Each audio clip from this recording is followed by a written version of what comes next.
নমস্কার বন্ধুরা, তোমাদের সবাইকে স্বাগত জানাই জিকে পয়েন্ট 365 ইউটিউব চ্যানেলের আরো একটি নতুন ভিডিওতে। আজকে আমরা আলোচনা করব ডব্লিউবিপি কেপি কনস্টেবল এক্সামের জন্য গুরুত্বপূর্ণ আরো একটি জিকে মক টেস্ট সিরিজ নিয়ে।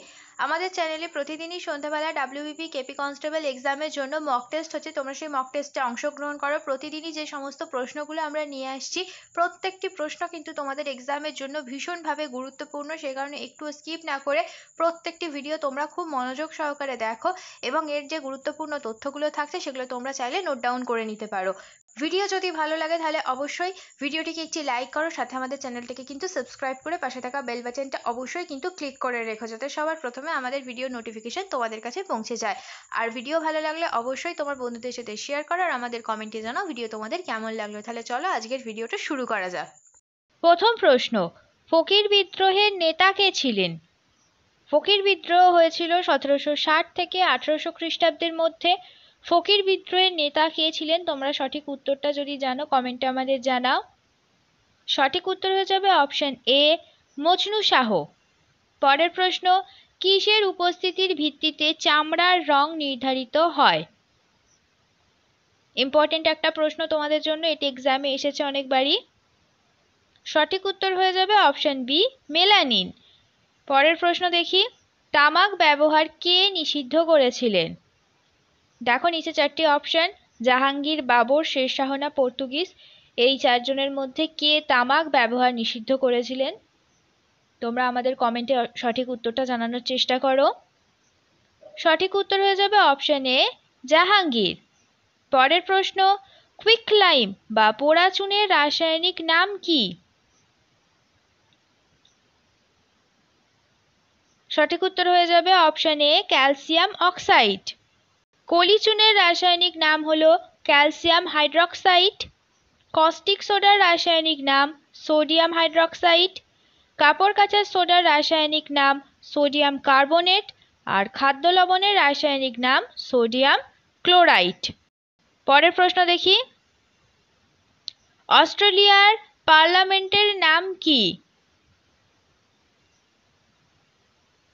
সঠিক উত্তর এখানে হয়ে যাবে অপশন ডি, ফেডারেল। পরের প্রশ্ন দেখি, কোন আলোর তরঙ্গ দৈর্ঘ্য সব থেকে বেশি? তোমরা যদি সঠিক উত্তর জেনে থাকো আমাদের কমেন্টে অবশ্যই জানানোর চেষ্টা করো। এখানে সঠিক উত্তর হয়ে যাবে অপশন বি, লাল। বেগুনি বর্ণের আলোর দৈর্ঘ্য সব থেকে কম আর লাল রঙের আলোর তরঙ্গ দৈর্ঘ্য সব থেকে বেশি, এই জন্য বিপদকালীন সংকেত হিসেবে লাল রঙের আলো কিন্তু দেখানো হয়ে থাকে। পরের প্রশ্ন, পৃথিবীর কসাইখানা কাকে বলা হয়? সঠিক উত্তর কোনটি হবে তোমরা আমাদের কমেন্টে জানাও। সঠিক উত্তর হয়ে যাবে অপশন এ, শিকাগো শহরকে বলা হয় পৃথিবীর কসাইখানা। পরের প্রশ্ন, জাতীয় কংগ্রেস প্রতিষ্ঠার সময় ভারতের ভাইসরয় কে ছিলেন? জাতীয় কংগ্রেস প্রতিষ্ঠিত হয়েছিল 1885 সালে। আর যখন জাতীয় কংগ্রেস প্রতিষ্ঠিত হয় তখন প্রথম সভাপতি ছিলেন উমেশচন্দ্র বন্দ্যোপাধ্যায়। আর সেই সময় ভারতের ভাইসরয় ছিলেন, সঠিক উত্তর হয়ে যাবে অপশন এ, লর্ড ডাফরিন। চলো পরের প্রশ্ন দেখি, আপৎকালীন হরমোন কাকে বলা হয়? উত্তর তোমরা আমাদের কমেন্টে জানানোর চেষ্টা করো। সঠিক উত্তর এখানে হবে অপশন এ, অ্যাড্রিনালিন হরমোনকে আপৎকালীন হরমোন বলা হয়ে থাকে। পরের প্রশ্ন দেখি, নবজীবন পত্রিকার সম্পাদক কে? সঠিক উত্তর হবে অপশন সি, মহাত্মা গান্ধী। এবার আমরা বিভিন্ন পত্রিকার সম্পাদক সম্পর্কিত এই গুরুত্বপূর্ণ তথ্যটা দেখে নিই। বেঙ্গল গ্যাজেট পত্রিকার সম্পাদক ছিলেন জেমস আগাস্টাস হিকি।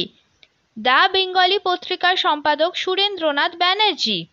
কেশরী পত্রিকার সম্পাদক বাল গঙ্গাধর তিলক। সঞ্জীবনী পত্রিকার সম্পাদক কৃষ্ণ কুমার মিত্র। উদ্বোধন পত্রিকার সম্পাদক স্বামী বিবেকানন্দ। ইয়ং ইন্ডিয়া পত্রিকার সম্পাদক মহাত্মা গান্ধী। পরের প্রশ্ন দেখি, রানা প্রতাপ সিং এর ঘোড়ার নাম কি ছিল? সঠিক উত্তর হবে অপশন সি, চেতক। পরের প্রশ্ন, মোটর বোট চলার সময় কোন তরঙ্গ উৎপন্ন হয়?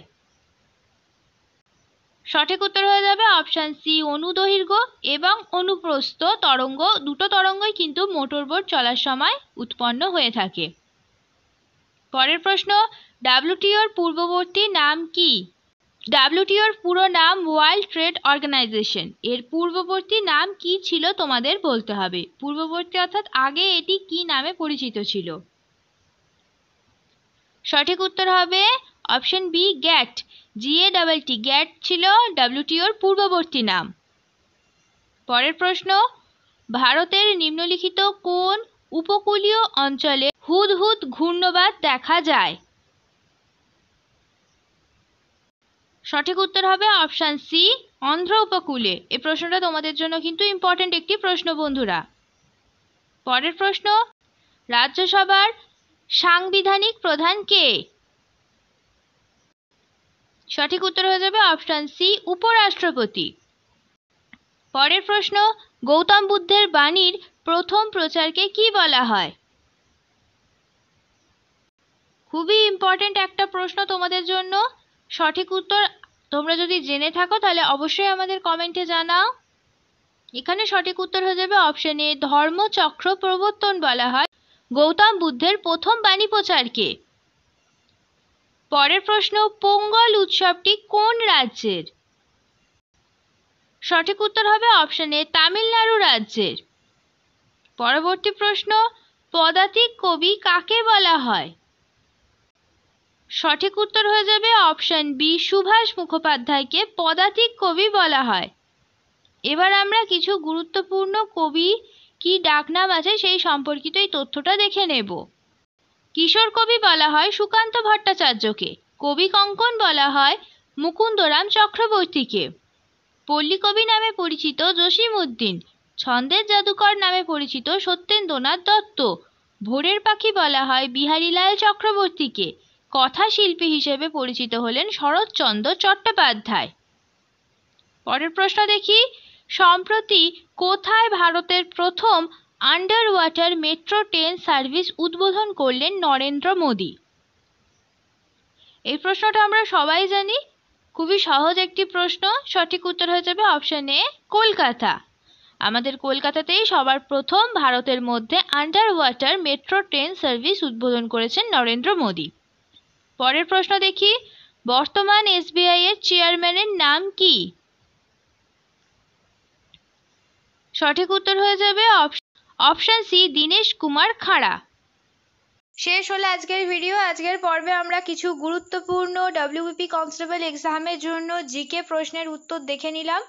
আমাদের চ্যানেলে প্রতিদিনই সন্ধ্যাবেলা জিকে প্রশ্নের উপরে মক টেস্ট হচ্ছে, তোমরা সেই মক টেস্টে অংশগ্রহণ করো। প্রত্যেকটি প্রশ্নই কিন্তু তোমাদের জন্য ভীষণভাবে গুরুত্বপূর্ণ, সেই কারণে একটুও স্কিপ না করে পুরো ভিডিওটা শেষ পর্যন্ত তোমরা দেখো।